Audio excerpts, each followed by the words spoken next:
Hola, buenas noches. Bienvenidos a esta nueva edición de Charlas de Camerino. El día de hoy tenemos una charla muy interesante. Estoy de verdad muy emocionado de poder hablar con nuestro invitado el día de hoy. Saludo ahí a Pablo de Narváez y a la gente que se está conectando. Hoy digamos que vamos a tener un camerino movible, un camerino que nos va a llevar al Everest, al Monte Everest. Entonces, tranquilos, no tienen que estar abrigados ni sacar la ropa de escalar. Hoy vamos a hablar con Juan Pablo Ruiz. Juan Pablo Ruiz es un colombiano que ha hecho parte de 4 expediciones al Everest, haciendo cima o llegando a la cumbre en 2 de ellas. Aquí Juan Pablo ya se está conectando.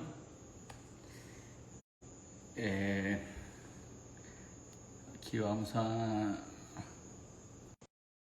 esperar que Juan Pablo se conecte. Juan Pablo, hola. Buenas Buenas, noches. ¿cómo ¿Cómo estás? estás? Muy bien, ¿tú? Bueno, aquí mirando cómo va cambiando la vida con el coronavirus. Así es, así es. Nada, estaba aquí empezando con una introducción tuya, contando que has hecho parte de 4 expediciones al Everest, haciendo cumbre en 2 de ellas. Digamos que eres economista de los Andes, con maestría en la Universidad de los Andes y maestría en Yale también, profesor del externado del Rosario, trabajaste mucho tiempo en el Banco Mundial en temas de medio ambiente y desarrollo en América Latina. Actualmente eres consultor de las Naciones Unidas en temas de medio ambiente y paz. Haces parte de varias juntas directivas en diversas organizaciones ambientales, columnista del Espectador. Has escalado las 7 cumbres, que son los 7 picos más altos de cada continente. Y eres una de las 5.294 personas que ha llegado a la cima del Everest y solo una de las de 245 que lo han hecho más de una vez, siendo pues en 2 ocasiones, y eres el único colombiano que ha repetido cima en el Everest. Entonces, pues nada, Juan Pablo, muchas gracias por estar aquí, muchas gracias por estar en Charlas de Camerino, y estamos muy emocionados de poder tenerte acá y pues oír tu historia increíble de cómo es desafiar la montaña y cómo es vencer esa montaña gigante que siempre ha sido como un mito para el resto de los mortales.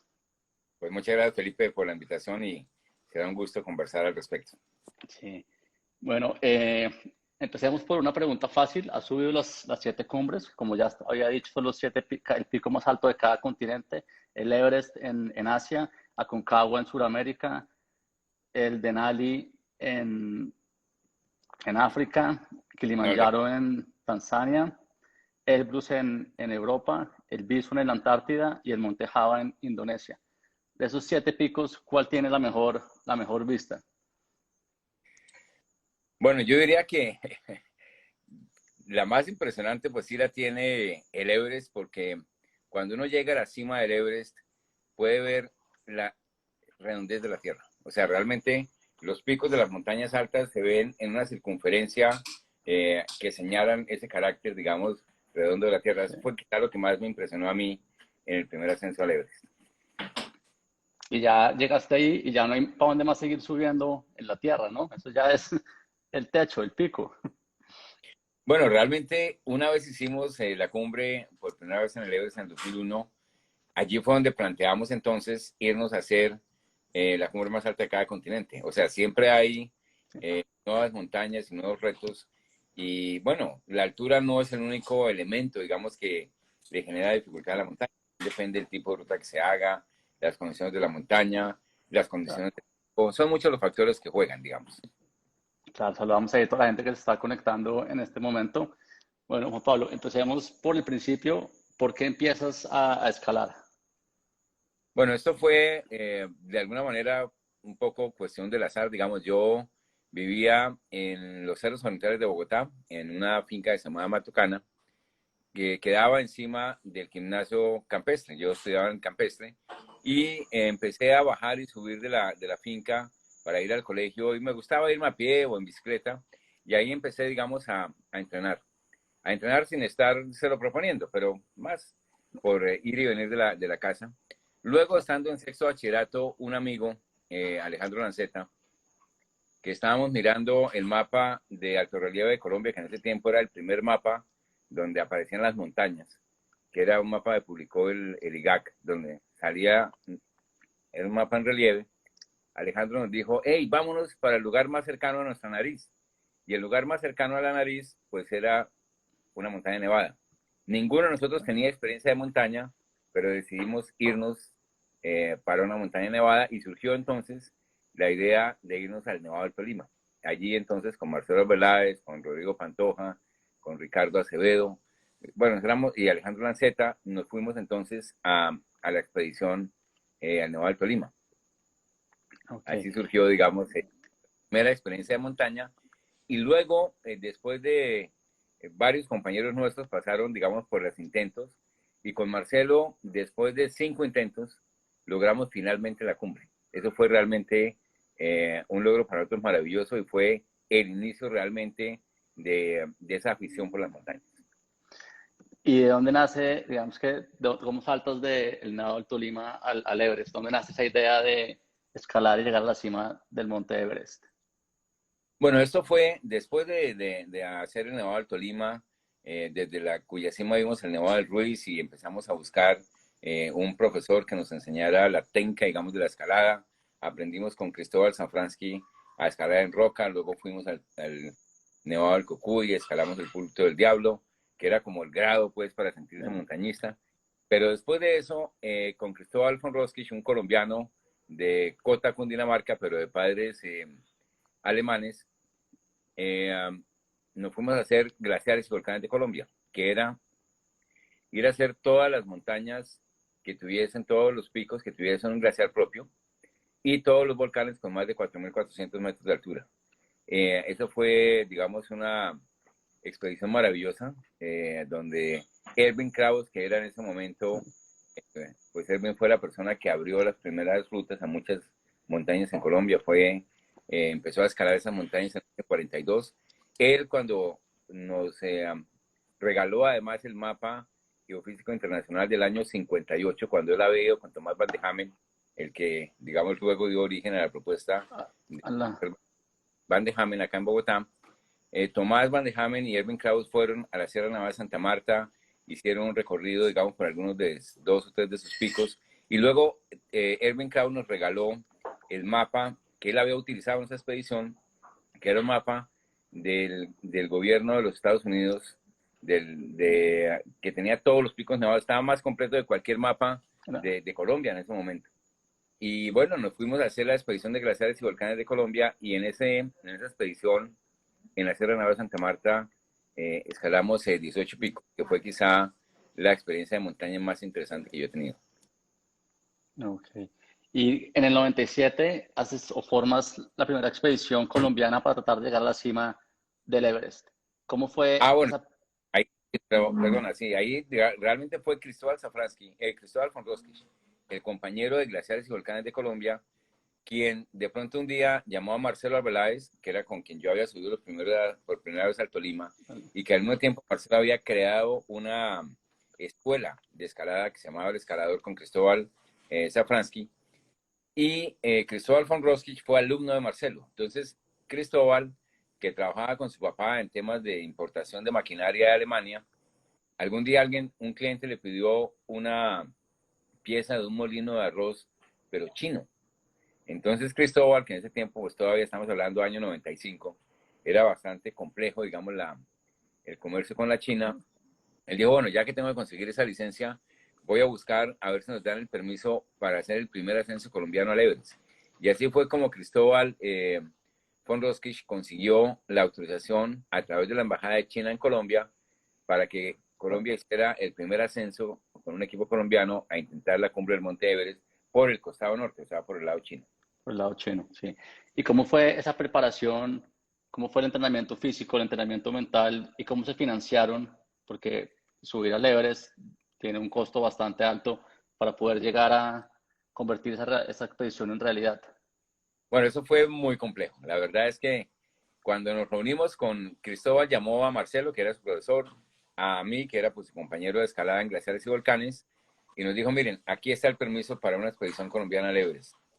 ¿Cómo conformamos el equipo? Y nosotros, nuestra primera reacción fue seleccionar a los 10 o 12 montañistas con más experiencia y mejores resultados de montaña en Colombia.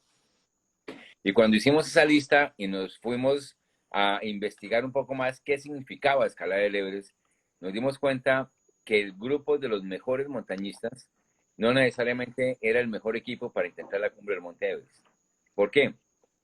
Porque necesitábamos muy diversas funciones dentro del equipo. Una de ellas, por ejemplo, para hacerla más simple y obvia para todos, el médico. Necesitábamos una persona que fuera, obviamente que fuera montañista, sí, no tenía que ser un gran escalador, alguien que llegara a campamento base, que sea campamento 1, que manejara la técnica de montaña, pero que su rol no era ese, su rol era realmente poder atender en condiciones muy extremas una situación difícil en términos de salud de cualquiera de nosotros.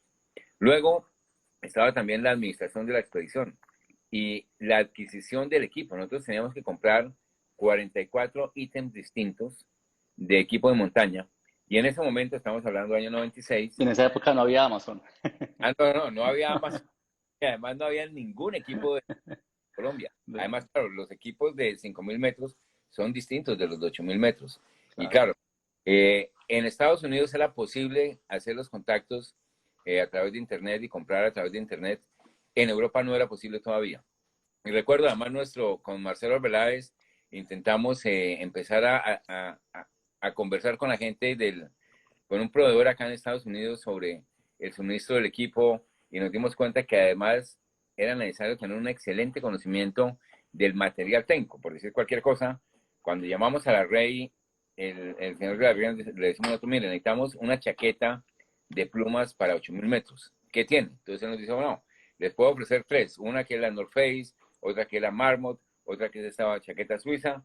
Y claro, cada una tenía condiciones distintas y precios diferentes. Y la verdad, nosotros no podíamos, no teníamos el conocimiento para discernir si era mejor la de $750 o la de 850 o la de 950. Y siempre, como en cualquier expedición, sabíamos que íbamos a tener grandes dificultades de conseguir la plata.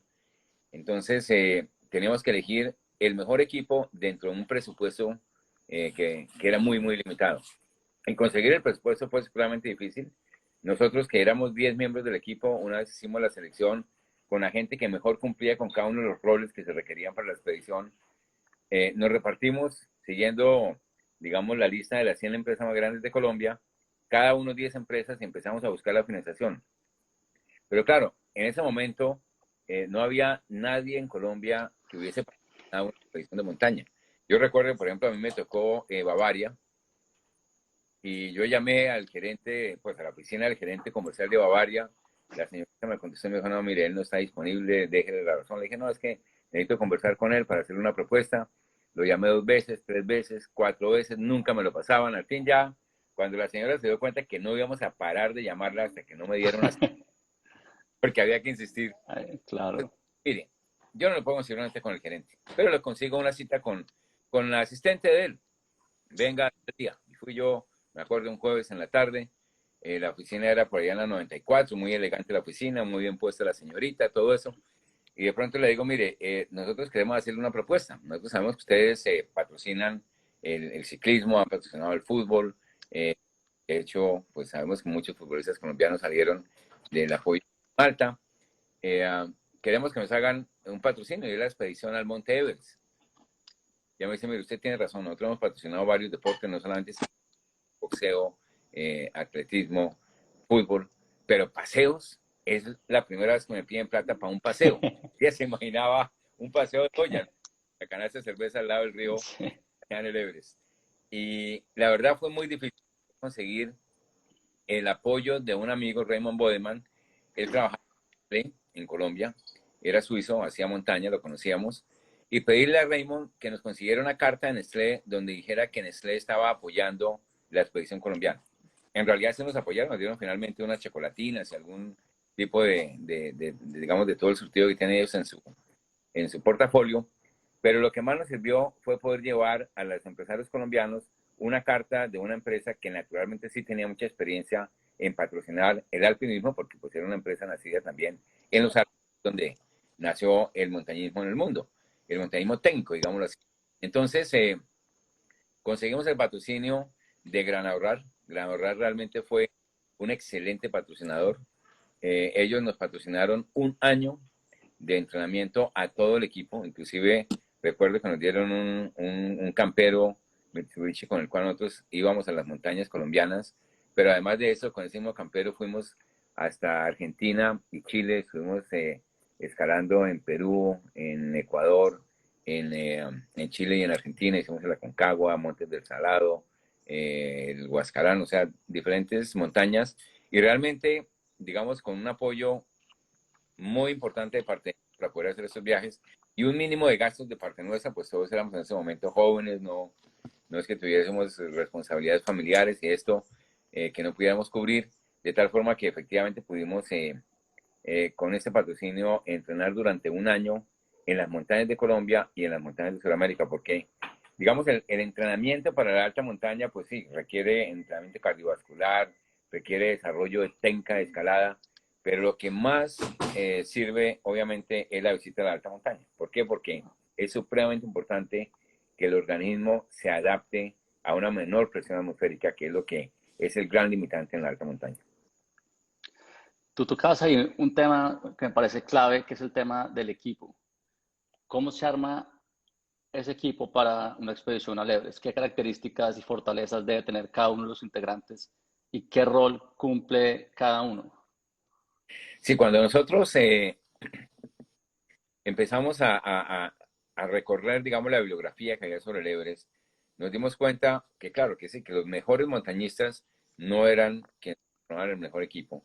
Que nosotros requeríamos, como les decía anteriormente, un médico, requeríamos una persona encargada de la gerencia de la expedición, porque había que convertir ese proyecto, que era un proyecto, digamos que tenía un costo cercano como a $330,000. Era un proyecto que tenía que responder además por el patrocinio y tenía que hacerlo de manera organizada. Teníamos que adquirir los equipos, incluyendo grandes dificultades. Por ejemplo, conseguir el oxígeno. Nosotros íbamos a subir con oxígeno de 8.300 metros en adelante. En ese tiempo, 1995-96, el oxígeno había que transportarlo desde Inglaterra o desde Rusia. Y para eso había que contratar, hacer la compra con meses de anticipación y contratar el transporte en barco, porque eso no lo dejan transportar en avión. Entonces era supremamente complejo. Por ejemplo, esa gestión de importación de Rusia o Inglaterra a Nepal.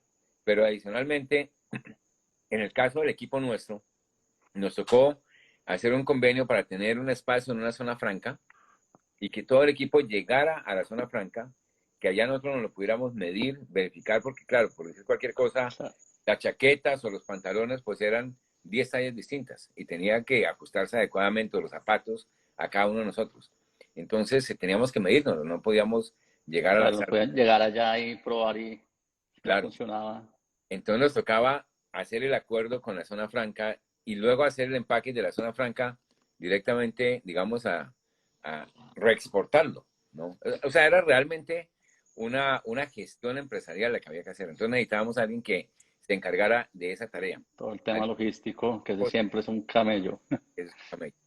Necesitábamos también luego allá en campo que hubiese una persona encargada del campamento base. El campamento base requiere una cosa que es clave, que es la administración de la alimentación, de los suministros. ¿Por qué? Porque uno llegaba al Chromebook, que es, digamos, la base del Everest en el costado norte, y en ese momento, de allí en adelante, tenía que contar únicamente con lo que habría llevado, no más. Entonces había que distribuir muy bien todos los alimentos, pero antes de eso había que planificar muy bien qué llevar. Entonces había que planificar cómo iba a ser la comida para esos 2 meses y medio que muy seguramente íbamos a estar en la montaña y donde no íbamos a tener la posibilidad de tener suministros adicionales. Entonces había que hacer un plan muy riguroso, no solamente para definir qué alimentos llevar, sino también cómo distribuirlos Sí. para balanceadas durante el tiempo de permanencia en el campamento y en la montaña, la alimentación. Eso era otro tema bien importante. Y luego, en la parte técnica y en la parte física, había también diferentes, digamos, como cualidades que deben tener los montañistas. Igual que en un equipo de fútbol, no todos son delanteros, no todos son mediocampistas, no todos son defensas. O sea, hay que tener gente que sea muy buena, por ejemplo, en abrir una ruta, en poder pasar un paso técnicamente complejo. Esa persona necesariamente, no necesariamente es la persona más fuerte del equipo, esa persona no necesariamente es la persona que mejor conoce del manejo, digamos, de la logística o de la estrategia. Entonces hay diferentes roles que hacían que la selección tenía que ser con las personas que mejor cumplieran con cada uno de los roles que hemos identificado. Y eso efectivamente fue una tarea compleja que naturalmente no dejó contentos a todos, porque hubo montañistas que estaban dentro de los 10 mejores montañistas que esperaban ser seleccionados, que no fueron seleccionados. ¿Por qué? Porque, por decir algo, no necesitábamos 5 delanteros, necesitábamos 4 delanteros, 2 medios y 2 defensas, ¿no? Entonces, Y ahí, y ahí también el tema de la confianza es total, ¿no? Que tú confías en tu equipo ciegamente porque tu vida en muchas partes depende también del trabajo de ellos. así claro, ahí estaba el otro tema y era que efectivamente se tenía que tener una claridad absoluta y convencimiento de que a todos nos interesaba la cumbre, desde luego, pero había nosotros sabíamos que la expedición sería exitosa si un colombiano llegaba a la cumbre y súper exitosa si dos llegaran a la cumbre. Y no en la primera expedición, las dos personas que más experiencia tenían, que eran Manuel Barrios, que era el único colombiano que había estado en un pico de más de 8.000 metros, y Marcelo Arbeláez, que había estado en dos expediciones de 8.000 metros, eh, fueron los que dijimos, bueno, ellos van a ser la punta y la posibilidad de cumbre. Entonces, se seleccionó desde Bogotá que la logística se desarrollaría para que ellos dos tuvieran la primera opción de cumbre. Luego, en caso de alguna falla, Cristóbal y yo tendríamos la segunda opción de cumbre. Y básicamente no pensábamos en que más de 4 alcanzábamos a intentar la cumbre. Y luego el resto del equipo iría a hacer el apoyo de montar los campamentos que entre todos teníamos que montar, de irlos alimentando, de irlos abasteciendo y de estar además de apoyo en unos momentos que eran críticos para, donde también era importante tener un equipo fuerte de la retaguardia para cualquier intento, entonces, montar una montaña es una tarea compleja, es una tarea que significa llegar con la comida y con el equipo técnico al campamento base y luego empezar a desplazarse subiendo. Primero, en ese tiempo, estamos hablando año 97, había que fijar las cuerdas. El equipo tenía que fijar la cuerda para subir hacia el siguiente campamento y luego llevar la carpa, llevar los sacos de dormir, llevar el combustible, llevar la comida, o sea, equipar el campamento. Luego había que bajar y empezar a tomar equipo técnico para hacer la ruta del campo 2 al campo 3, del campo 1, perdón, al campo 2. Hecha esa ruta, que había que subir y bajar varias veces, luego había que montar el campo 2. Montado el campamento 2, igualmente volver ahora para montar el campamento 3, equiparlo, o sea, poner la carpa. Y de hecho, en el campamento base teníamos una carpa por persona. En el campamento 1 teníamos una carpa para cada 2 personas, pero podíamos estar al mismo tiempo hasta 6 personas. En el campamento 2 ya solamente teníamos 2 carpas. Y en el campamento 3 teníamos solamente una carpa para 3 personas. ¿Por qué? Porque entre otras cosas, la acordada ideal de mayor movilidad y seguridad no era una acordada de más de 3, era una acordada de 3 personas. Entonces la idea era que hubiera un grupo que intentara la cumbre primero con 3 personas, que luego iríamos a hacer un segundo intento con otro grupo de 3. Pero era todo un proceso que nos llevaría 2 meses a alistar esa montaña. En este primer intento en el 97 no no llegan a la cima. ¿Por qué tomaron la decisión de no seguir subiendo? Sí, esa fue una decisión bastante difícil. Primero, cuando nosotros llegamos al campamento base, eh, sentíamos que lo más difícil ya estaba hecho, que era haber conseguido la plata. Nosotros gastamos cerca de un año en conseguir los recursos de Gran Ahorrar y luego el apoyo que nos dio Gran Ahorrar del año para entrenar. Creíamos estar en excelentes condiciones físicas y técnicas para el ascenso y una vez llegamos al campamento base pensamos que ya la parte más difícil estaba superada. ¿Qué pasó? Llegamos al lugar, estaba Jim Bidwell, que era un norteamericano que había hecho por primera vez el capitán en una jornada de un día con otros 2 compañeros, que hizo una montaña de 1.000 metros de altura en Yosemite. Normalmente era una ruta que se hacía en 3 días y Jim Bridwell y sus 2 compañeros la abrieron en un día. El tipo era un excelente escalador. Él estaba guiando una expedición norteamericana donde una persona que era un esquiador olímpico, quería descender en esquí desde la cumbre. Y el otro equipo era un equipo francés, franco-suizo realmente, donde estaba también, era un equipo muy, muy bueno en el sentido de la dotación que tenía. Estaba el presidente de Swissair, pero estaba también Joan Toilette, que era una de las 5 personas que hasta ese momento había hecho la cumbre del Everest sin oxígeno adicional, o sea, sin tanques de oxígeno suplementario.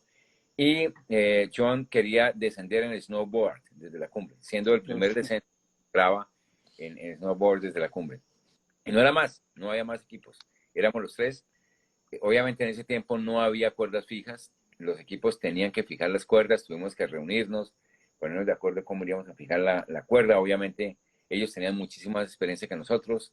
Jim Bridwell pues ya había hecho 4 picos de 8.000 metros, Joan Toilette había hecho pues Everest sin oxígeno. O sea, realmente la gente muy experimentada, y con ellos fuimos montando la ruta para el campo 1, montamos la ruta para el campo 2, y eso fue en un otoño. Después de montar la ruta del campo 2 y de empezar a habitar el campo 2, y cuando estábamos tratando de abrir la ruta hacia el 3, el tiempo se puso muy malo. Duramos más de una semana en campamento base porque no se podía avanzar. Luego finalmente logramos salir, subimos, y cuando ya estábamos bajando de volver a limpiar las carpas, a volver a ajustar los campamentos y empezar la ruta hacia el campamento 3, llegó Jim Bridwell y me dijo: Juan Pablo, ¿sabe qué? Nosotros nos retiramos. Y le dije: pero Jim, ¿cómo así? Llevamos hasta ahora 4 semanas y tenemos comida para 2 meses y medio. Ustedes, ¿qué? Pues para nosotros era muy claro, porque Jim era una persona de excelente capacidad técnica y física, y además que conocía muy bien esa montaña. Y Jim además era patrocinado por la North Face. Y estaba en ese momento probando una carpa que luego se volvió muy famosa en el Everest, que es la V25. Se volvió la carpa que todas las expediciones usaron desde 2 años en adelante, una carpa muy buena. Y Jim me dijo: no, Juan Pablo, el tiempo está muy malo, además ya va a empezar a acercarse el invierno, nosotros volvemos en 2 años, o sea que no vamos a seguir subiendo. Para nosotros eso era muy, muy grave. Y luego John Toilette dijo: bueno, yo sí voy a intentar. Él estaba con APA Sherpa era en ese momento, y sigue siendo todavía, la persona que más veces había subido a la cumbre del Monte Everest. APA ya en el año 97 había subido 6 veces a la cumbre. Y APA estaba acompañando a John Toilette. Y la idea era pues seguir avanzando. Entonces nos quedamos con John y con APA, pero pues evidentemente el tiempo siguió muy mal.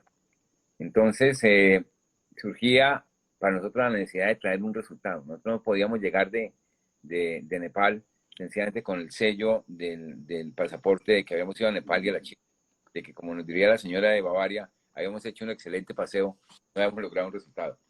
Entonces nos reunimos con el equipo y yo les dije: bueno, miren, Jim Bridwell se va, obviamente Jim puede volver en 2 años, pero nosotros no vamos a poder volver si no llevamos un resultado para Colombia. Entonces allí ya conversamos y acordamos que el resultado cuál iría a ser. Hasta ese momento, el punto más alto al que había llegado un colombiano era Manolo Barros, que había llegado a la cima del Broad Peak, que es 8.068 metros. Entonces dijimos: bueno, hagamos una cosa, que haya un colombiano o 2 que rompan el récord de altura para Colombia. Y eso significa que por lo menos tenemos que llegar al campamento 3, o sea, a 8.300 metros de altura. Y acordamos entonces que Marcelo y Manolo, que eran los que habían sido candidatizados para ser los que intentaran cumbre, intentaran romper ese récord para Colombia. Y efectivamente lo rompieron, llegaron a 8.300 metros de altura, hicimos las comunicaciones desde allí, hicimos las fotografías, obviamente, y luego trajimos ese resultado. Con ese resultado, que no era el resultado previsto, pero de todas maneras fue como dirían los gringos, un second best, una segunda mejor opción en un contexto que era muy complejo de todas maneras.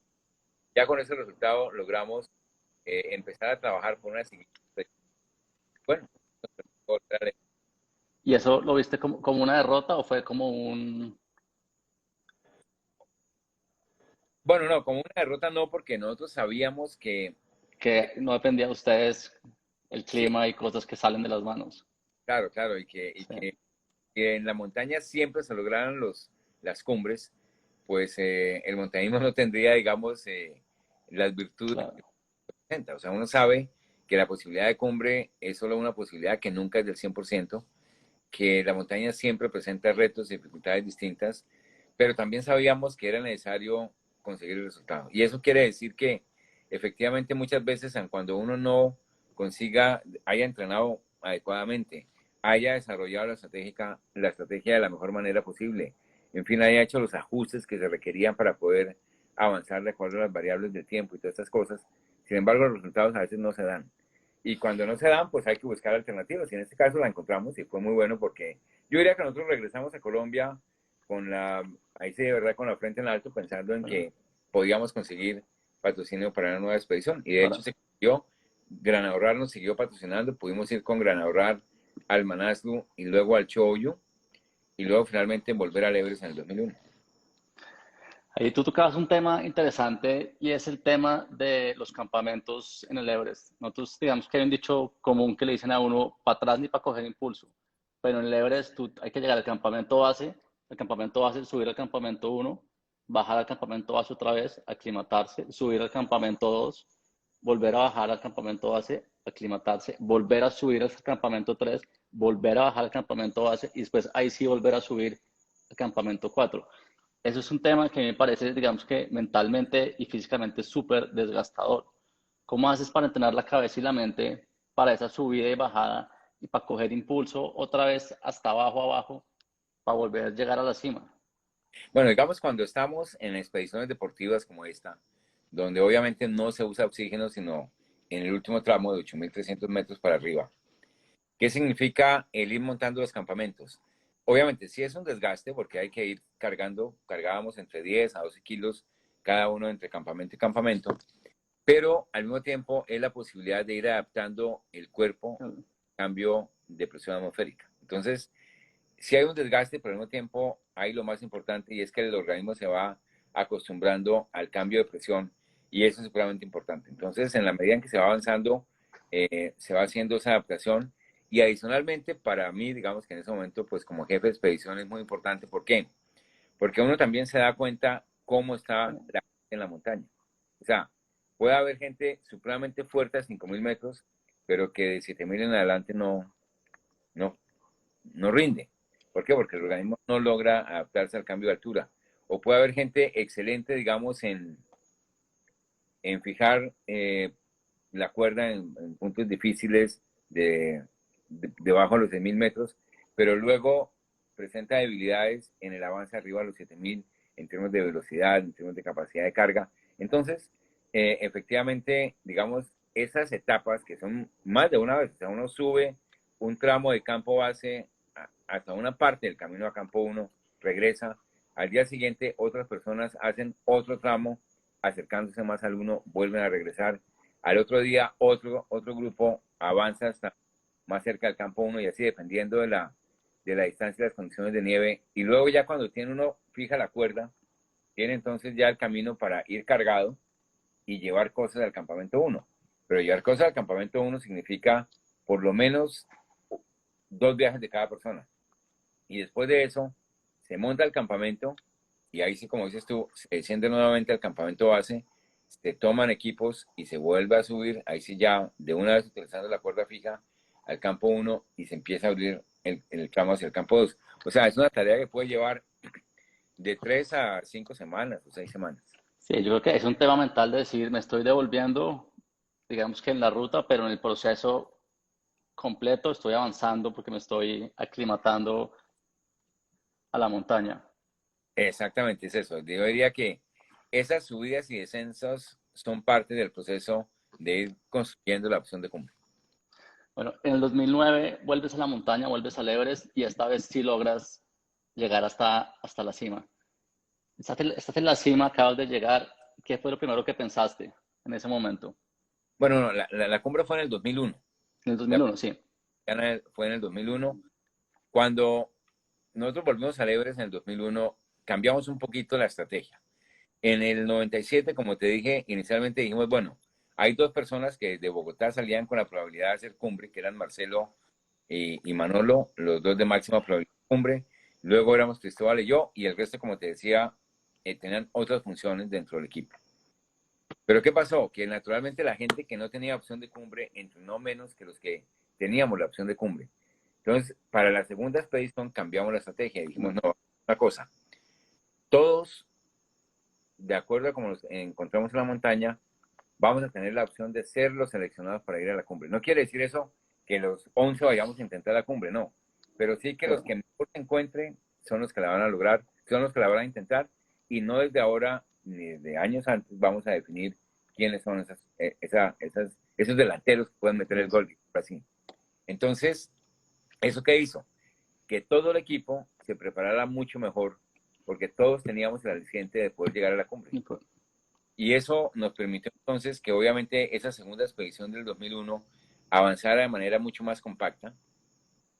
Y bueno, en el 2001 llegamos 4 personas a la cumbre. O sea, llegó en el primer grupo Manolo Barrios y Fernando González Rubio, y 2 días más tarde Marcelo Peláez y yo. ¿Por qué? Porque, como te decía anteriormente, en campo 3 solamente había carpa para 3 personas. Eso significaba que allí solamente podían dormir 3 personas simultáneamente, porque estaba por los sacos de dormir, las colchonetas, la comida, el oxígeno.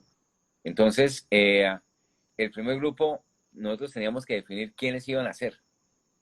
Y esa fue una primera decisión muy difícil de tomar, porque tenemos que definir, bueno, ¿quiénes estamos dispuestos a ir a la montaña, a ir hacia la cumbre? En ese momento, de los 11, éramos 6 quienes estábamos en condiciones físicas y anímicas, porque se requería de una parte gente que hubiera ya subido hacia el campo 3, o sea, que hubiera probado su cuerpo en altura, pero adicionalmente que hubiera ayudado obviamente a montar los campamentos, y que después de eso estuviera en condiciones físicas de poder intentar la cumbre. Entonces éramos en ese momento 6. Y claro, la pregunta que surgía era, ¿cómo seleccionar a 6 personas? Y yo como jefe de equipo, pues tenía de alguna manera que proponer esa selección. Naturalmente, cuando nos sentamos a definir, la primera propuesta que surgió de alguien es, no, Juan Pablo, muy sencillo, que se vayan en la primera acordada la gente que mejor está físicamente. Y eso era fácil de medir. ¿Por qué? Porque todos subíamos el mismo peso entre campamentos. Recorríamos la misma ruta, pero lo hacíamos en tiempos distintos. Entonces uno sabía quiénes estaban físicamente mejor adaptados a la altura que otros. Entonces seleccionar a los 3 más fuertes era relativamente fácil.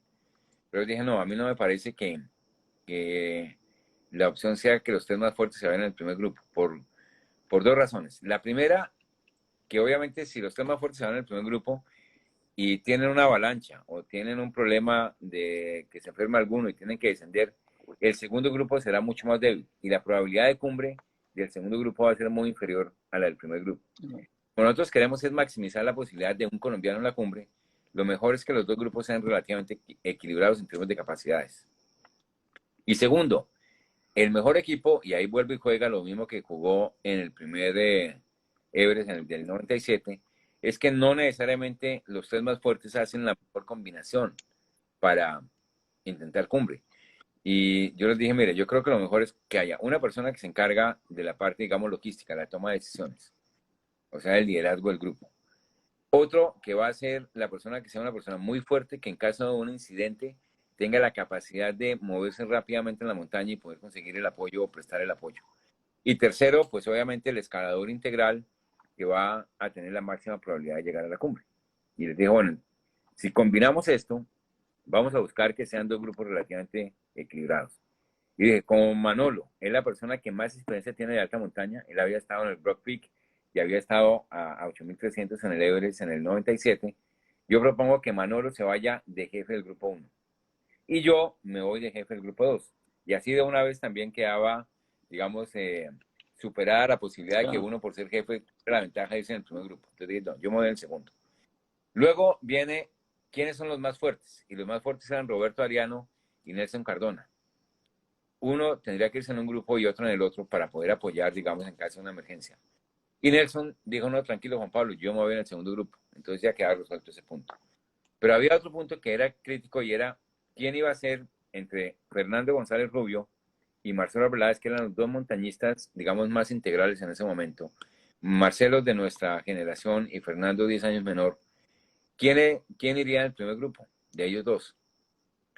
Y efectivamente, pues ambos querían ir, porque ambos sabían Ah, que el que fuera de ellos en el primer grupo tenía la máxima probabilidad de ser el primer colombiano en la cima. Entonces, yo les dije, hagamos una cosa, hagamos un acuerdo, y el acuerdo es que vamos a hacer lo mismo que hicieron Hillary y Tenzin. Hillary y Tenzin fueron los dos primeros seres humanos que tocaron la cumbre del Monte Everest en el año 53, en 1953. Y cuando ellos iban descendiendo, ellos sabían que cuando llegaran al campamento base, la primera pregunta que les iban a hacer es, bueno, ¿y quién fue el primero en tocar la cumbre? Porque era el primer ser humano en la claro. cumbre del Monte. Y ellos hicieron un acuerdo, no hubo primero ni hubo segundo. Fuimos los dos, Llegamos al porque tiempo. el otro no podría ir. Entonces no hubo primero ni segundo. Y efectivamente nadie supo quién fue el primero en tocar la cumbre. Y de hecho la noticia fue entregada al mundo como la acordada de Hillary Tenzin o de Tenzin y Hillary, quienes fueron los primeros dos seres humanos en la cumbre de Everest. Entonces yo les dije, hagamos lo mismo. No vamos a decir quién fue el primer colombiano en tocar la cumbre, sino quiénes fueron, uno, los miembros del equipo que generaron la opción de que unos colombianos fueran hacia la cumbre, y dos, quienes llegaron a la cumbre. Y ahí surgió obviamente cómo dar la noticia. No. Bueno, démosla por orden alfabético. Y ahí surgía, por orden alfabético de nombre, de apellido, porque ahí había, Ya, digamos, ya empezamos. y así fue. Sí. Entonces, la idea era entregar esto digamos, con el resultado, como un resultado de equipo. Grupal, ¿No? un resultado de equipo y no de individual. Ahí, digamos que tocabas un tema interesante y es el tema del descenso, la bajada. Uno llegas a la cima, estás agotado físicamente, mentalmente, ves la cima, pero digamos que volviendo al fútbol, te toca el segundo tiempo del partido, que es la bajada. ¿Qué es más difícil, subir o bajar? Pues yo diría que es más riesgoso bajar. ¿Por qué? Las cifras nos lo muestran. El 75% de los accidentes de montaña, en la gran montaña, son en los descensos. ¿Y por qué? Primero, porque efectivamente la gente guarda o emplea toda su energía en el ascenso, sin muchas veces calibrar que tiene que descender no cuando su energía llega a cero, sino cuando su energía no le puede garantizar que puede llegar, perdón, de regreso al campamento del que salió. Entonces, saber medir la fuerza, de no agotarse en el ascenso y tener la energía para el descenso, no es una tarea fácil, porque eso obliga a que muchas veces, así se esté muy cerca de la cumbre, haya que devolverse para asegurar que se tiene fuerza para llegar al campamento del cual se salió. Y no siempre se tiene ese buen juicio. Muchas veces se agota toda la fuerza subiendo y en el descenso no hay fuerzas. Y eso mismo que hace, que uno va ya con la gravedad, va descendiendo y eso hace mucho más fácil que haya una caída, que haya un accidente. Entonces, los accidentes son muy frecuentes en los descensos. Y en este caso, digamos en el caso particular mío, cuando hicimos la cumbre del Monte Everest, la primera vez, para mí el descenso se volvió un tema muy complejo, porque cuando nosotros íbamos ascendiendo, uno sube, digamos, de 8.300, lleva 3 botellas de oxígeno. Utiliza 2/3 partes de la primera botella de oxígeno para llegar a 8.500. Ahí deja la botella para luego utilizar esa tercera parte en el descenso hasta, y no seguirla cargando ahí para arriba. Ahí toma la segunda botella, la utiliza hasta llegar a 8.700, utiliza las 2/3 partes de la botella, la deja ahí y luego se pone la tercera botella, sube hasta la cumbre, baja hasta 8.700, luego retoma la segunda botella y luego retoma la tercera botella. Okay. Eso es lo que uno hace. ¿Y qué sucede? Cuando yo fui a hacer mi recambio de la segunda botella por la tercera, estábamos subiendo con Marcelo, nos salió muy bien, el ascenso iba muy bien, incluso habíamos encontrado, digamos, 2 compañeros que estaban en otra expedición a los cuales se habían quedado pues por haber intentado la cumbre demasiado tarde, habían pasado el bivac más alto que hasta ese momento se había hecho en la montaña, 8.700 metros, les ofrecimos agua, no sé qué, y cuando yo fui a sacar el oxígeno, encontré que la última botella no era una botella de oxígeno, era una cantimplora que Gonzalo Espina me había prestado, que tenía el mismo tamaño de la botella de oxígeno, y que yo estuve, antes de salir, yo medí mis 3 botellas y estaban las 3 llenas, y Marcelo estaba midiendo sus botellas y de pronto me dijo, ay, Juan Pablo, esta botella no está llena, porque era de las que habían utilizado Fernando y Manolo antes. Entonces dejé mi botella ahí, nos fuimos a la parte de abajo de la carpa a buscar la otra botella. Y cuando volví, obviamente, un poco por el efecto de la altura, yo había dejado mi máscara, sencillamente me puse la máscara, toqué las 3 botellas en teoría y arranqué. Y Y te regularmente faltaba. la tercera que estaba tocando, si no era el termo que me daba Gonzalo. Entonces, claro, cuando llegué a 8700 y fui a hacer el cambio, me di cuenta que me faltaba una botella. Y digo, bueno, Marcelo, nos queda 2 opciones. O usted sube y yo lo espero acá, o usted sube con la botella que tiene completa y yo utilizo los 2 cunchos, o sea, la tercera parte de la mía y la tercera parte de la suya. Y obviamente utilizo menos oxígeno, voy un poco más despacio, pero tal vez alcanzo a llegar. Pero lo malo es que al descenso, al llegar aquí a 8700, ya no vamos a tener esa botella que deberíamos usar de ahí hacia 8500. Nos tocaría hacer ese tramo sin oxígeno. Y Marcelo me dijo, no, Juan Pablo, yo prefiero que tomemos la segunda opción y nos vamos sin oxígeno de aquí de 8700 a 8500. Eso hicimos. Arrancamos. Lógicamente yo le bajé al oxígeno porque tenía mucho menos. Se me agotó la tercera parte antes de llegar a la cumbre. Yo llegué más o menos 40 minutos después de Marcelo. Y cuando llegué a la cumbre, mi preocupación era que yo no tenía oxígeno para bajar. Yo ya sabía que me estaba dando el segundo cuncho. O sea, ya sabía que en poco, al empezar el descenso, me Se iba te a quedar. acaba. Y mi preocupación era como una llanta de esas que están en un pantano y que da vueltas y el carro no avanza. Y era, no tengo oxígeno, tengo que bajar. No tengo oxígeno, tengo que bajar. O sea, yo no negocié esa cumbre. Yo estaba preocupado porque no tenía oxígeno y tenía que bajar. Entonces, ¿qué pasó? Efectivamente, pues yo le dije a Chelo, le dije, bueno, Marcelo, yo ya empiezo a descender porque se me va a acabar el oxígeno. Obviamente, mientras está uno en la cumbre tiene cerrada la botella.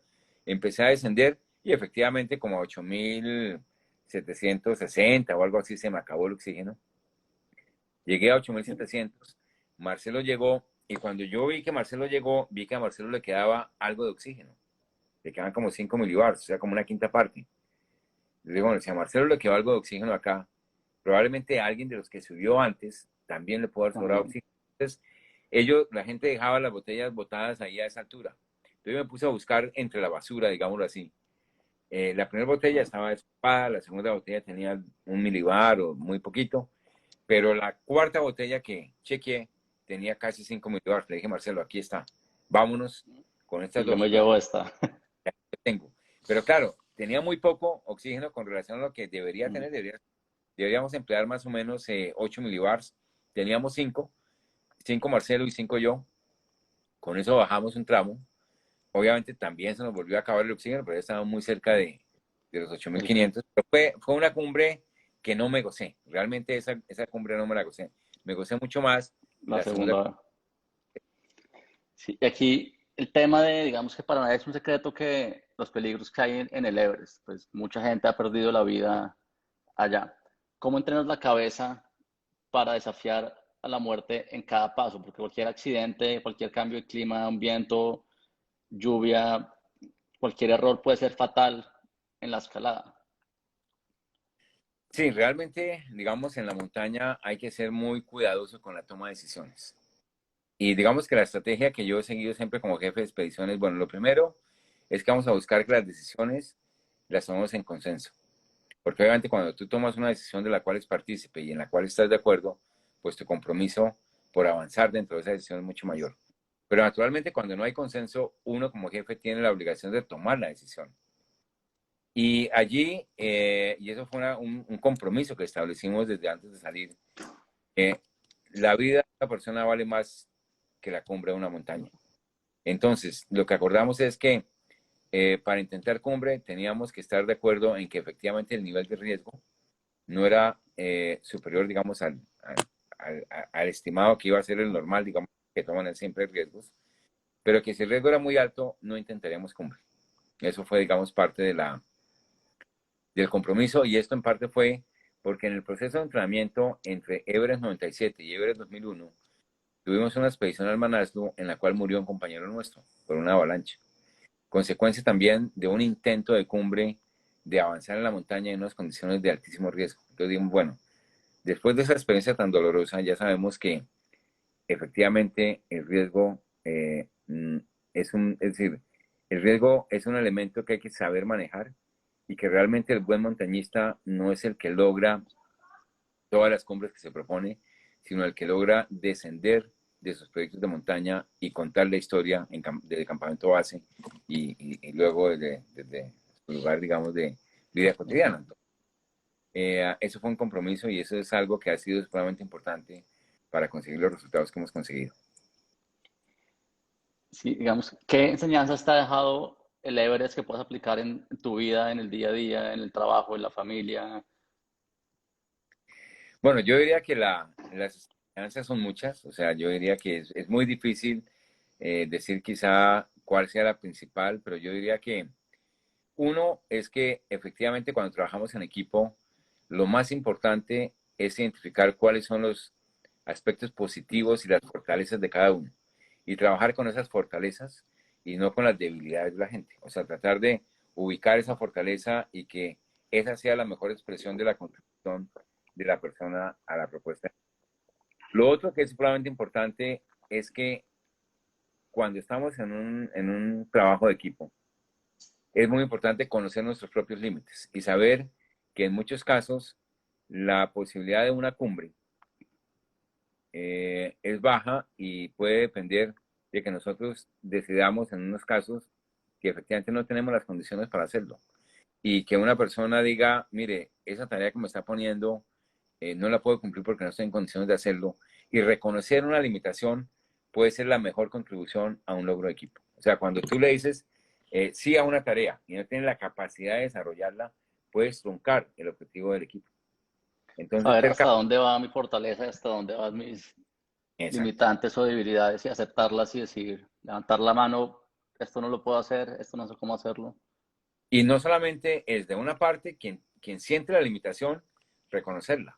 Y de otra parte, que el equipo entienda que el reconocimiento de una limitación no es sacarle el cuerpo a un objetivo, es muchas veces contribuir de manera muy importante. Entonces, eso es otro tema, digamos, de montaña que es puramente importante. Y el otro, digamos, es que efectivamente en la montaña la toma de decisiones es una tarea muy compleja y es una tarea de la cual, digamos, el decidir hacerlo o no hacerlo, avanzar en una condición difícil o no, es algo que lleva muchísimo tiempo y que siempre hay que estar pendientes de mirar las opciones, saber que efectivamente en la montaña muchas veces el decir nos devolvemos es la mejor salida, pero que en otras devolverse puede ser una salida no justificada. O sea, entender bien cuáles son los riesgos que estamos enfrentando para ver hasta dónde podemos alcanzar y cómo, digamos, exigirnos al máximo para lograr un resultado es una tarea también compleja en la montaña, porque no solamente evitar un riesgo superior al que debemos enfrentar, también es ser capaces de exigirnos al tope para alcanzar un objetivo. O sea, que es en ambos sentidos, digamos, Okay. que juegan en las decisiones. Aquí están preguntando mucho los que nos están viendo por el tema de la alimentación. ¿Cómo es la alimentación en la montaña? ¿Qué comida comen? ¿Qué llevan?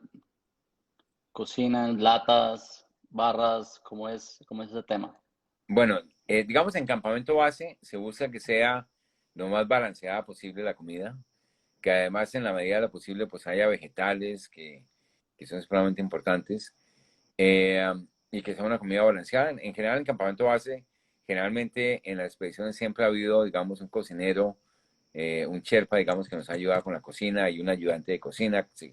Además ellos cocinan muy bien. O sea, la comida en campamento base es muy buena y generalmente muy balanceada. De allí en adelante empiezan a cambiar las cosas. ¿Por qué? Porque ya hay que cargarla, o sea, hay que buscar que sea comida de poco peso. Segundo, hay que buscar obviamente que sea balanceada en la medida de lo posible. Pero adicionalmente, después de campamento uno, yo diría de 7.400 metros en adelante, además hay que seleccionar una comida que sea liviana de digerir. ¿Por qué? Porque el organismo requiere oxígeno para hacer la digestión. Y uno allá tiene una gran deficiencia de oxígeno. Entonces, ¿qué sucede? Que si uno se come algo que sea difícil de digerir, primero lo lleva demasiado tiempo la digestión y demasiado esfuerzo hacerlo. Y a veces no lo logra. Entonces, ¿qué sucede? Hay que buscar comida que sea liviana, fácil de digerir y adicionalmente hay otra cosa y es que como no tiene el oxígeno para digerir lo que se come, y el organismo empieza a defenderse de que uno le meta comida y le Ok. meta trabajo. Entonces, ¿qué tiene que hacer uno? Empezar a tomar agua sobre todo y adicionalmente, como ya la comida empieza a ser de alguna manera rechazada por el organismo, de 7.600 para arriba, lo más importante es la hidratación. ¿Por qué? Porque con buenas sales y buenos azúcares, uno logra de alguna manera también transformar su propio cuerpo en energía. O sea, su propia grasa y su propia proteína, la que tiene uno en el cuerpo acumulada, transformarla en movimiento. De hecho, por ejemplo, en una expedición yo perdí 14 kilos. Y eso es ¿por qué? Porque efectivamente uno en los tramos finales ya no come mucho, come muy poco y toma fundamentalmente agua con sales y azúcares. Entonces, y bueno, las barras energéticas, por ejemplo, son muy difíciles de digerir. Además se congelan. Tiene uno que guardarlas muy bien para que cuando se la vaya a comer no sea un bloque de hielo, ¿no? No sea un hielo. Hablamos un poco de los rituales. Digamos que mucha gente tiene rituales antes de salir a trabajar, antes de hacer una presentación, antes de jugar un partido de fútbol, un partido de tenis. ¿Tú tenías rituales antes de salir del campamento base o del campamento y subir a escalar hasta la siguiente meta? Bueno, quizá de pronto, Felipe, una declaración que mientras tú montabas nuevamente en Instagram, mi hija me decía, bueno, papi, pero ¿cómo así que no tienes responsabilidades familiares? Si nosotros ya estábamos, estaban mis dos hijas mayores.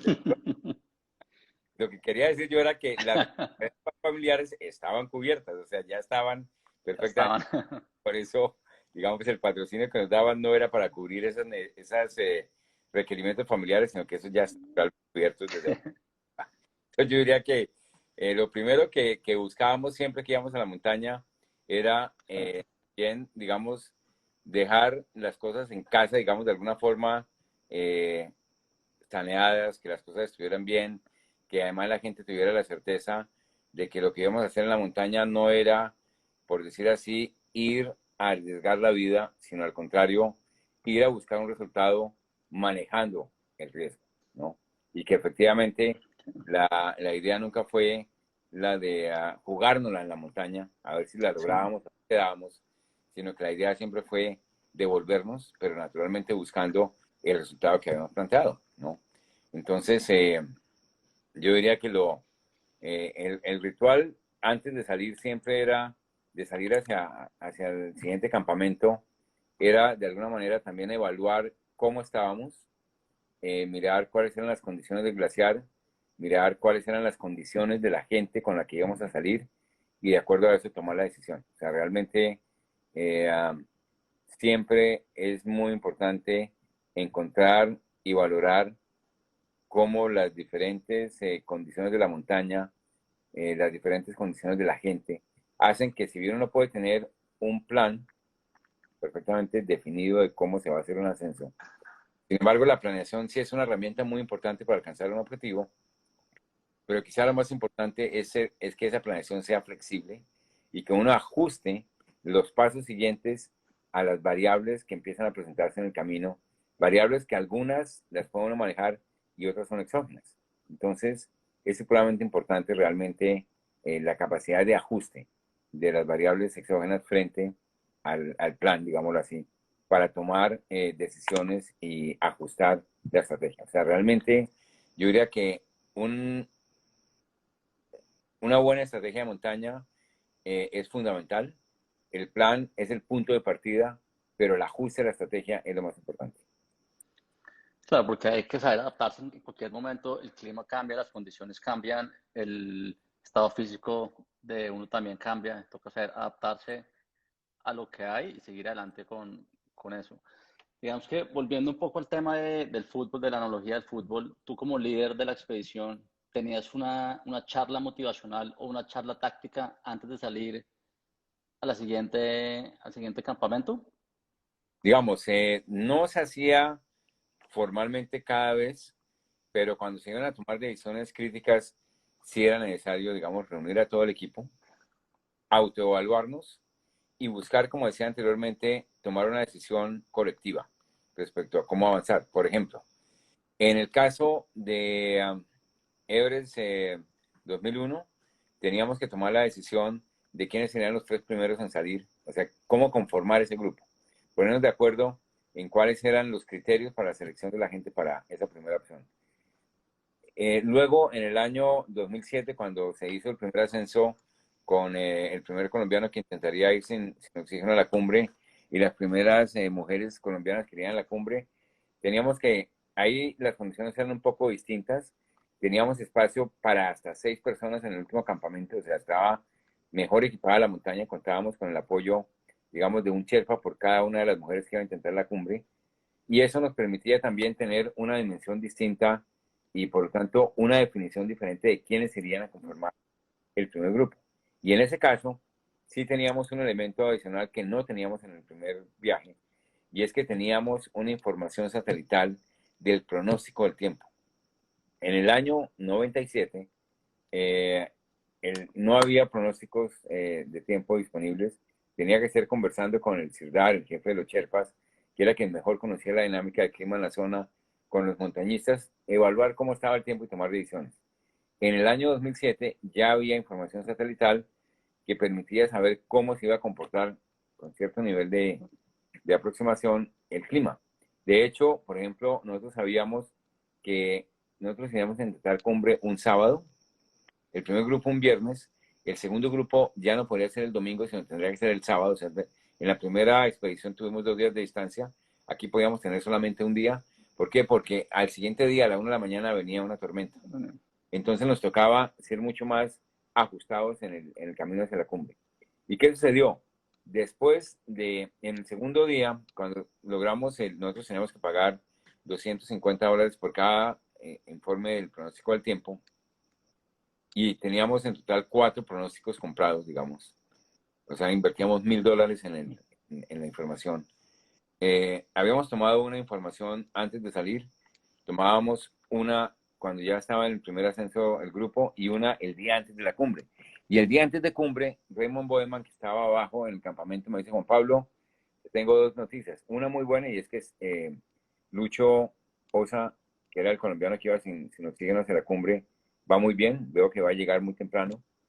Esa es la mejor noticia. Pero la mala noticia es que la tempestad que estaba previsto que se viniera al día siguiente, o sea, no, eso era viernes, el sábado iríamos a intentar nosotros que se viniera el domingo a la 1 de la mañana, ahora se adelantó 5 horas.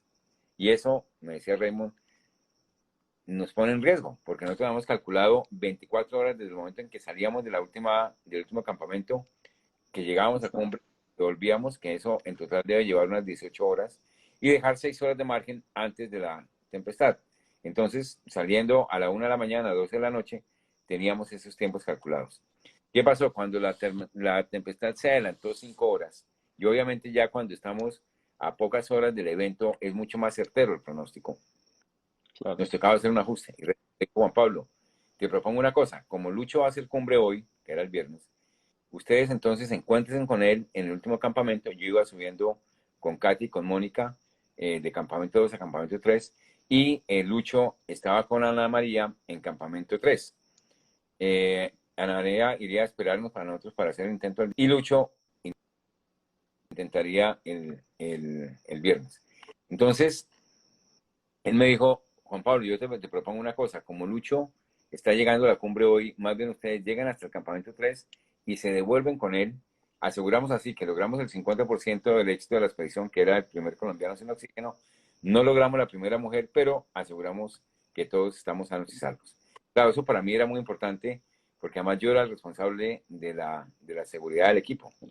Y cuando que Katy y Mónica seguían subiendo muy bien, dije: bueno, ¿cómo podemos llegar a no aumentar el nivel de riesgo, pero no a negar la posibilidad de la cumbre?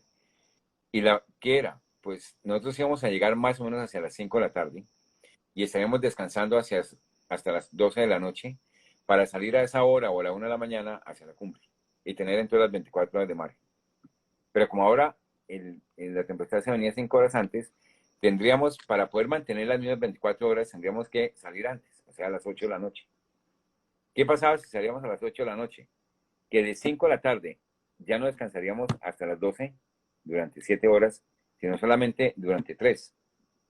Estaremos más cansados, pero tendríamos la posibilidad de tener 24 horas. Pero claro, al estar más cansados, significaba que muy seguramente íbamos a andar más despacio. Además que nos tocaba avanzar durante toda la noche. Entonces, la única posibilidad de no aumentar el nivel de riesgo era si nos hacíamos el compromiso de que a las 10 de la mañana, así estuviéramos a 50 metros de la cumbre, nos devolvíamos para evitar que la posibilidad de la para tormenta, poder tener el tiempo de regresar. el tiempo extra y Claro. para no coger la Eh, tormenta. hicimos ese acuerdo, dijimos, entonces cuando íbamos subiendo, cuando yo llegué al campamento con ella, les dije, bueno, mire, hay una novedad, la tormenta se viene 5 horas antes. La propuesta de Raymond es que nos bajemos, con mucho. Mi propuesta, ¿cuál es? Si queremos mantener el mismo nivel de riesgo que teníamos antes, quizá con menos probabilidad de cumbre, pero generando alguna posibilidad de cumbre, podemos hacer una cosa, salir ahora en 3 horas y empezar a ascender, con el compromiso de que a las 10 de la mañana descendemos, así estemos a 50 metros de la cumbre. Si así es, podemos intentar cumbre, si no, nos toca devolvernos desde acá. Se hizo el compromiso y efectivamente a las 7 de la mañana, Katy, Mónica y Ana María llegaron a la cumbre. A las 7:30 llegué yo con la Nuru y realmente fue una expedición supremamente exitosa donde el tema, digamos, de la seguridad era el tema central y fue un tema crítico para la toma de la decisión.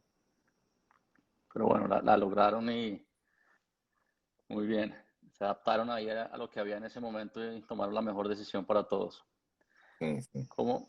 ¿A qué miedos te has enfrentado o te enfrentaste en la montaña y cómo lo superaste?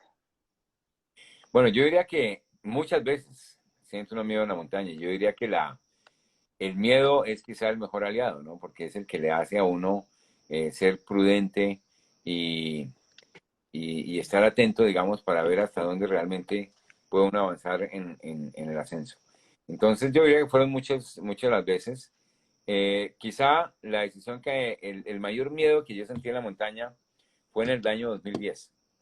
En el año 2010, el objetivo del equipo, éramos 5 miembros del equipo, y el objetivo era que Nelson Cardona llegara a la cumbre con su prótesis, siendo el primer colombiano llegar a la cumbre con prótesis, obviamente, buscando ser, además, el primer ser en el mundo que llegara con prótesis y sin oxígeno suplementario.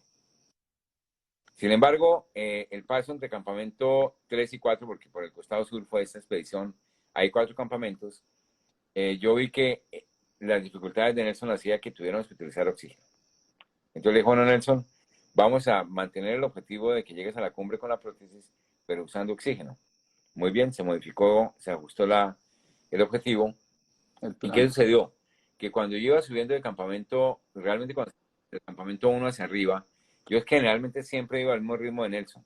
Y esta vez empecé a sentir una tos y digamos, una dificultad en ir al ritmo que normalmente iba. Y cuando llegué al segundo día ya estaba perdiendo el ritmo, digámoslo así, con relación a Nelson. En el tercer día ya llegué como una hora más tarde. ¿Y eso qué significaba? Que el día de cumbre yo no iba a poder ir al ritmo de Nelson. Y si no podía ir al ritmo de él, lo que iba a pasar era que iba a afectar su posibilidad de cumbre. Entonces yo le dije, bueno, Nelson y Rafa, que Rafa estaba con nosotros, Rafa Ávila, ustedes dos suban a la cumbre y yo los acompaño desde el último campamento y desde ahí nos comunicamos y tomamos las decisiones. ¿Qué pasó? En ese proceso, para no hacer la historia muy larga, eh, hubo dificultades, falló un poco el oxígeno, un Sherpa se devolvió con unas botellas, bueno, en fin, hubo muchas dificultades, pero el hecho es que hacia las 8 de la noche ellos no llegaban. Y entonces yo tuve que hablar con el Sherpa que había devuelto y decirle, bueno, cojas una botella de oxígeno, yo cojo otra, cada uno va a cargar una botella llena y una usándola y vamos hacia arriba. Y vamos a buscarlos, porque algo pasó. Efectivamente los encontramos como hacia las 10 de la noche. El oxígeno se les había acabado y hacía muchísimo rato. Pero adicionalmente Nelson, que iba con su prótesis, él al principio tenía, digamos, la prótesis perfectamente ajustando el muñón. Pero ¿qué sucedió? Cuando perdió volumen, también perdió volumen el muñón. Entonces le quedó suelta la prótesis. Y cuando Uy, empezó, se le iba movía. claro, cuando él iba subiendo, no se sintió que había ese juego. pero cuando empezó a bajar apenas daba un paso, se le escurría. Y eso hacía que él tuviera que golpear permanentemente con su muñón la prótesis, en lo cual le generaba dolor y gran dificultad. Finalmente, pues nos encontramos, logramos bajar, pero realmente yo diría que en ese momento, cuando íbamos subiendo a buscarlos, quizás ha sido el momento más difícil como jefe de expedición, porque yo sentía, bueno, uno como líder puede delegar unas tareas, pero nunca realmente deja de tener la responsabilidad de lo que sucede. Entonces, yo sentía que la responsabilidad no se delega, que uno delega tareas, pero no la responsabilidad del resultado. Y ahí yo sentí que el resultado podría ser una fatalidad. Y realmente sentí mucho miedo. Para mí ese fue el momento más de mayor miedo en la montaña. Claro. ¿Y cómo se vive el día a día en la montaña, en los campamentos? ¿Cómo pasan el día? ¿Qué hacen en la carpa? ¿Cómo es, digamos, que ese minuto a minuto, día a día? ¿Cómo lo vives? Bueno, depende mucho de en qué campamento esté uno, ¿no? En campamento base generalmente hay libros, en campamento base pues sale uno y conversa con la gente, tanto con la gente de su expedición como de otras expediciones.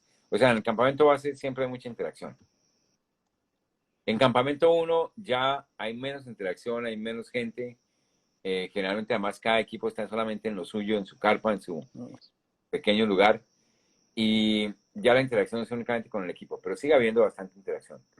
Ya en campamento 2 y en campamento 3, realmente uno está desconcentrado en la tarea y en lo que tiene que hacer, porque sabe que cualquier actividad es consumo de energía y que el limitante principal Desgasta. allí es la energía. Entonces uno está realmente buscando descansar lo máximo, hidratar, que es lo más importante para poder convertir pues esa grasa y esa proteína en movimiento, o sea, derretir agua, tomar agua y estar listo para salir. Esa es, digamos, la campamento 2 y campamento 3, esa es la tarea que tiene uno que asumir. ¿Y te tocó alguna tormenta en la montaña? Ah, claro, cuando nosotros hicimos Everest en el 2007, que llegamos a las 7:30 de la mañana y que fue un día realmente espectacular, cuando yo iba descendiendo, ya la idea nuestra pues, era llegar al campo 3 y si el tiempo lo permitía, llegar al campo 2. Efectivamente, llegamos al campo 3, parecía que teníamos todo el tiempo, decidimos descender hacia el campo 2 porque naturalmente mientras más rápido desciende uno, más rápido encuentra oxígeno y por lo tanto más se recupera. Entonces fuimos descendiendo, retomamos todo lo que teníamos en campo 3, o sea, las carpas y las cosas, y las fuimos bajando hacia el campo 2. Y cuando estábamos a 150 metros del campo, empezó la tormenta. De hecho, el Sherpa que traía más peso, que traía además la carpa, un volumen grande atrás, lo tumbó el viento. Tuvo que meterse en la carpa de un equipo, de otro equipo, no era nuestra porque no alcanzó a llegar. Yo alcancé a bajar con un Sherpa hasta nuestra carpa y duramos desde ahí, que era en ese momento como a la 1 de la tarde, hasta el día siguiente, 3 de la tarde, sin poder salir de la carpa y realmente con el susto de que la carpa se nos rompiera porque el viento era impresionante. O sea, realmente, además, claro, por pequeñas hendiduras de la carpa se metía cantidad de nieve. Fue realmente un momento Estamos aquí. supremamente complicado allá en Campamento 2.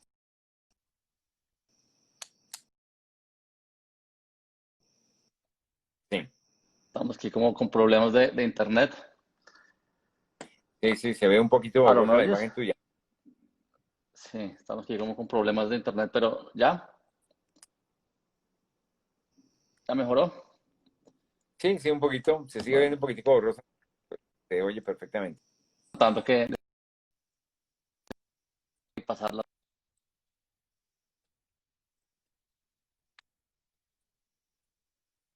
Y pasar la noche y hasta el día siguiente, campamento base. Bueno, tú como sabes, este espacio o esta charla se llama Charlas de Camerino. ¿Y cuál es tu charla de camerino para las personas y cómo nos motivas a poder seguir creciendo en nuestro día a día, en nuestro deporte de fin de semana, en la oficina, las relaciones? ¿Cuál sería esa charla camerino tuya para nosotros? Bueno, yo pienso que lo más importante es, evidentemente, fijarse un objetivo, tener claro qué es lo que se quiere buscar, qué pretendemos buscar, que sea una meta que realmente nos exija trabajar, que nos exija entrenar, que nos exija disciplina, digamos, y siempre pensar en que eso es posible siempre y cuando seamos capaces de lograr la construcción de un buen equipo, porque es que es muy distinto un logro individual que un logro colectivo. Cuando tú logras un resultado en equipo, la satisfacción es doble, porque no es solamente el alcanzar una meta individual, es el lograr un resultado a través de la cohesión entre un grupo de personas, y eso le da mucho valor a cualquier actividad. Entonces me parece que lo más importante es aprender a trabajar en equipo, aprender a ser miembro de un equipo y entender que en un equipo todos somos importantes, desde el de más alto nivel hasta el de menor nivel. De hecho, nosotros en el Everest tuvimos una experiencia en el 2007 donde un Sherpa decidió el éxito de la expedición con una actitud de contribución y entrega que si él no toma una decisión estratégica en ese momento, siendo en el escalafón, digámoslo así, la persona que menor poder tenía, sin embargo, la decisión autónoma que él tomó en pro del equipo permitió que el equipo lograra su objetivo. Entonces me parece que debemos ser conscientes de que si somos parte de un equipo es porque jugamos en ese equipo un papel importante y que no importa la ubicación en la que estemos, todos somos importantes para alcanzar un resultado. Ok, muy interesante esa charla de Camerino. Si quieres, abramos un poco preguntas al público. Aquí están preguntando Claro. si bajan todo el material que suben. Bueno, en principio, digamos, sí, uno debe bajar todo el material que sube. En la primera expedición nosotros dejamos arriba 2 botellas de oxígeno cada uno. Confesado, así fue, nos dejamos 2 botellas de oxígeno. Luego, en la segunda expedición, la del 2007, ya con los Sherpas se bajaron las botellas. En la tercera expedición, por las dificultades que hubo también unas botellas que quedaron en la parte de arriba. Actualmente, incluso hay una asociación de Sherpas que se hace una contribución para que los Sherpas, hay unas comisiones, digámoslo así, de limpieza de la montaña, donde cada Sherpa que sube y baja botellas desocupadas tiene obviamente una compensación por esa actividad, pero naturalmente lo ideal es bajar todo lo que uno lleva. Eso en el Everest. Ahora, sin embargo, en otras montañas sí hay que llegar con todo de vuelta al campamento. El punto más extremo en pulcritud, diría yo, que es el monte Vinson en la Antártida. En el Vinson, ellos te entregan a ti, te pesan la comida, te hacen el inventario del equipo y te dan unas bolsas para traer tus desechos orgánicos. Y uno debe, o sea, uno va a campamento 1, va a campamento 2, va dejando todo en su bolsita, va a la cumbre, regresa, carga en su trineo los desechos, incluyendo los de uno mismo, los baja, los echa en el avión y se los lleva hasta Punta Arenas. O sea, realmente, en el caso del Vinson, el compromiso es que se cumple al 100% con medidas de limpieza y conservación de la montaña. Esa es la montaña, digamos, más impecable de las 7 cumbres. Después de ella estaría el Denali en Alaska. En Alaska también los controles, digamos, de parques nacionales de los Estados Unidos respecto al manejo de la limpieza. Sin embargo, no es tan estricto en el sentido en que los desechos orgánicos anteriormente se botaban en unas grietas y estaban allí en esas grietas. Ya actualmente las están descendiendo, pero no es tan estricto, digamos, como es en el Vinson. Y hay otras montañas donde lamentablemente sí hay muchos desechos en la montaña. Yo diría que el Aconcagua, por ejemplo, solo últimamente es una montaña que ha empezado a tener medidas de limpieza. Durante un tiempo era una montaña que tenía mucho material abandonado, digámoslo así. Pero sí, claro, una de las tareas importantes del montañismo es no solamente regresar, después Sino de cada regresar con todo, con todo. O sea, eso la sí, basura y los desechos. claro. Aquí preguntan, ¿cómo ha cambiado la expedición al Everest desde el 97 al 2010? Bueno, yo diría que los cambios han sido muchos. El más grave de todos, obviamente, son las expediciones comerciales. Cuando nosotros fuimos en el año 97, éramos 3 expediciones y 3 expediciones deportivas. O sea, ahí no había ninguna expedición comercial. La expedición comercial son expediciones donde hay un empresario, digámoslo así, que ofrece cupos para ir a la montaña, que le ofrece a la gente oxígeno desde el campamento base que cada expedicionario lleva 3 o 4 sherpas de apoyo que le suben absolutamente todo, que le van midiendo cómo está cada uno de sus pasos, sus organismos, sus reacciones. Entonces, eso hace que el espíritu de montaña se pierda. Y eso sí es una lástima. Cuando nosotros hicimos la cumbre del Everest, yo fui el número 1021 en lograr la cumbre. Pero ¿qué pasa? Eso fue en el año 2001. Hasta ahí ya empezaba a haber expediciones comerciales, ya había expediciones comerciales, pero no era lo dominante en el Everest. Después de eso, cuando nosotros volvimos en el 2007, en el 97 éramos 3 expediciones, en el 2001 éramos unas 12 expediciones y en el 2007 éramos más de 50 expediciones. Y ahora, bueno, ustedes saben, hace 3 años hubo una congestión que significó la muerte de varias personas en el Hidden Step.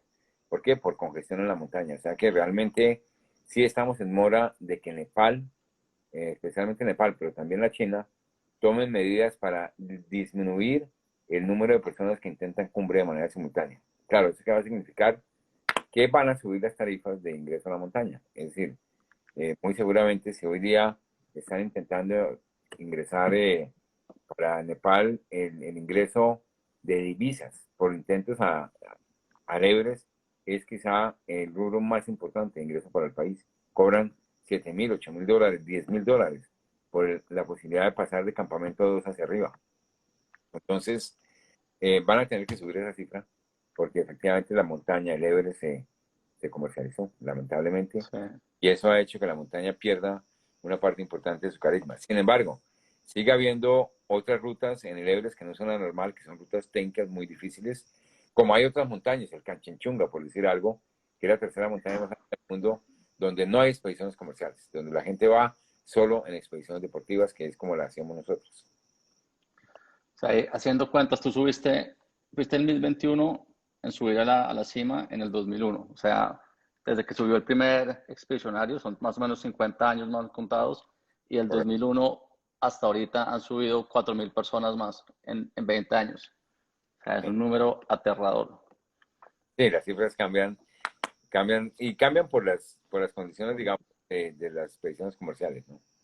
Y también Y- cambia, mira, cuando nosotros hicimos en el 2010 la última expedición, cuando llegamos a campamento 2, Toño, que iba con nosotros, tuvo un problema con una expedición comercial que ya se había tomado todo el espacio. O sea, ya no dejaban dónde colocar las carpas. O sea, realmente la agresión de las expediciones comerciales frente a las deportivas es muy grande y esperemos que se suspendan, digamos, en el Everest ese tipo de expediciones, que además llevan mucha gente y mucho material. Ya ahora lo están controlando en términos de basura, pero sigue siendo de todas maneras demasiado material en la montaña. Ya se volvió un paseo turístico bastante grande. Sí, digamos que no puede uno decir que es No, un... claro, no es para todo el mundo, pero digo que ya pues cualquiera que tenga la plata y un poco de entrenamiento puede hacer el intento de subir. Exactamente.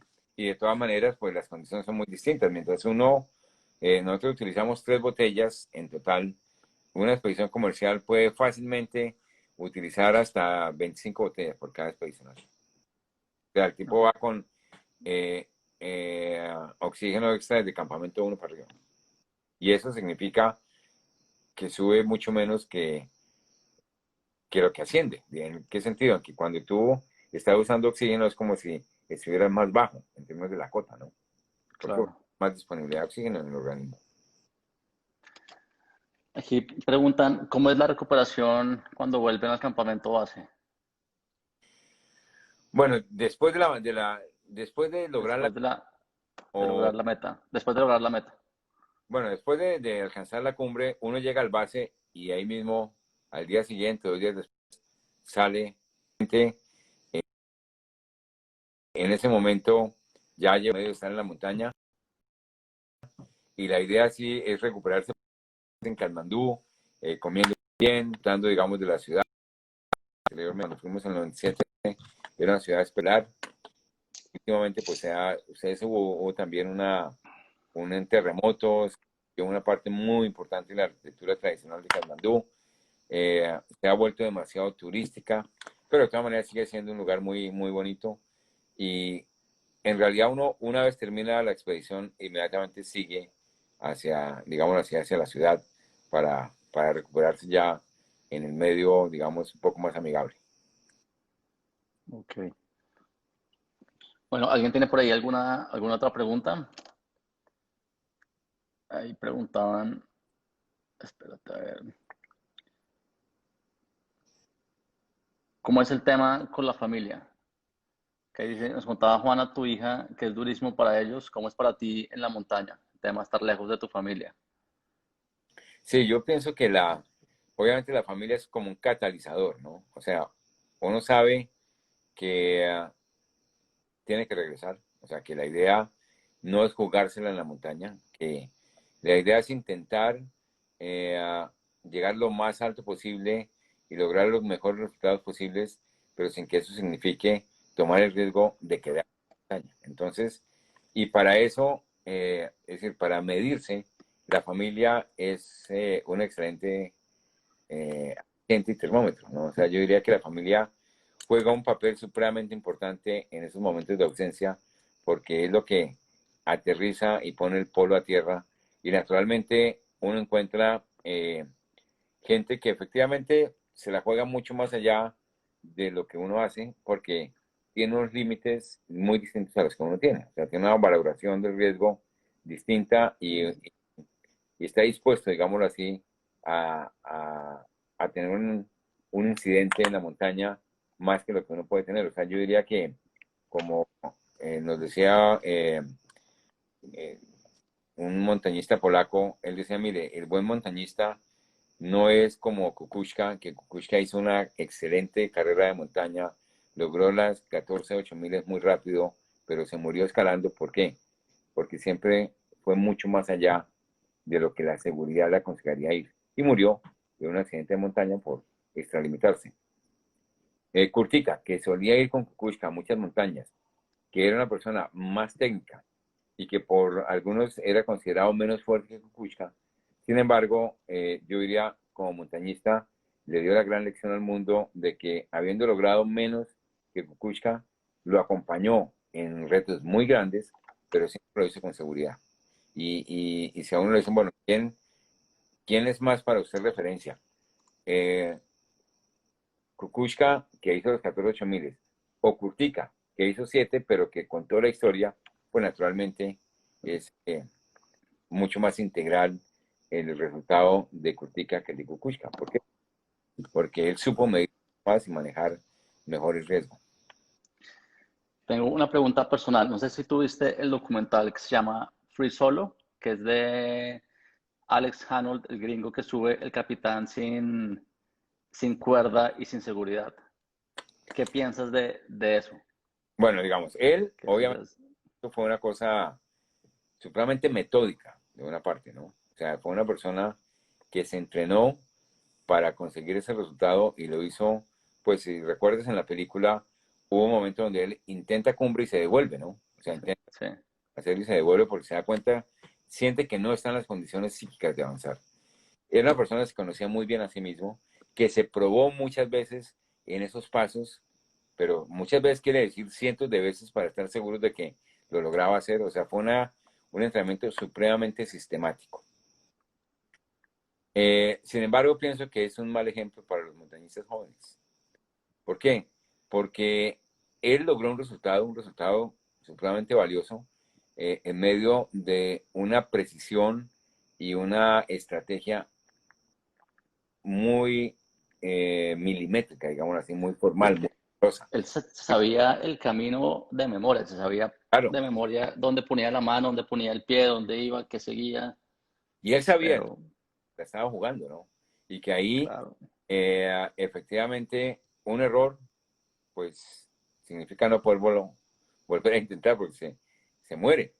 ¿Y qué sucede? Que realmente muchos jóvenes pretenden hacer cosas en solitario cuando en realidad no tienen el entrenamiento, la capacidad y el conocimiento de sí mismo para poder hacer las cosas. Yo personalmente no lo haría, o sea, yo no tomaría esos riesgos.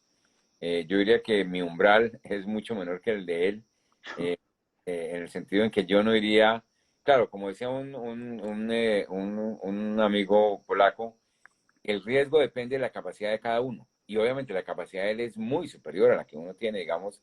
Él decía, mire, el nivel de riesgo depende no solamente de las condiciones físicas del lugar, sino también de las capacidades de cada uno para enfrentar esas dificultades. Gente con mayores capacidades toma menos riesgos en el mismo paso porque sabe y tiene más capacidades para pasar una dificultad. O sea que no es algo que es igual para todo el mundo. Y en el caso digamos, de este ascenso en Free Solo, pues naturalmente lo estaba haciendo alguien de excelentes capacidades físicas, técnicas y mentales, no hay duda. Pero, desde luego, yo diría que tomar esos riesgos significa también, y eso le pasó a él, gente que estaba haciendo lo mismo que él o cosas similares murieron durante el tiempo en que él estaba preparándose. Entonces, esos niveles de riesgo tienen esas eventualidades, digamos, de fatalidades también. O de Y éxitos, que o de él, ¿no? un error y no puede contar la historia. Correcto. Pues Juan Pablo, nada, primero que todo quiero agradecerte por tu tiempo, por compartir tu historia o tus historias del Everest con nosotros. Creo que fue una charla demasiado interesante. Muchas cosas que se pueden aplicar al día a día, a la familia, al trabajo. Digamos que cómo superarnos en nuestras metas. Digamos que cada uno tiene siempre unas metas que tiene que alcanzar o escalar hasta ellas. Y pues creo que con tu experiencia nos abres la cabeza y nos enfocas en cómo poder lograrlas desde otro punto de vista, otra perspectiva. Muchísimas gracias por tu tiempo y nada, sigue disfrutando de las escaladas. ¿Cuándo es la próxima? Bueno, la idea es el Monte Blanco para el año entrante. Íbamos a hacerlo este año, pero Pero pues con la pandemia, correcto. ni modo. A ver si lo logramos el año entrante y bueno, vamos a ver si es posible. Y claro, siempre hay alguna montaña que nos estará tentando para intentar escalarla. Naturalmente, con el tiempo iremos haciendo cosas cada vez de menor magnitud, pero siempre de igual satisfacción. Y muchas gracias, Felipe, por la invitación. Oh, muchas gracias a ti por aceptar la invitación. Muchas gracias a todos los que nos acompañaron hoy en esta charla, la primera charla de dos tiempos. Todas las demás se han acabado siempre en el tiempo, pero esta estuvo demasiado interesante y pues valía la pena poder seguir alargando un poco y oyendo a la gran experiencia de Juan Pablo en la montaña. Gracias a todos. Nos vemos en la próxima charla el otro lunes. Saludos. Gracias. Que estén bien. Chao, pues. Chao.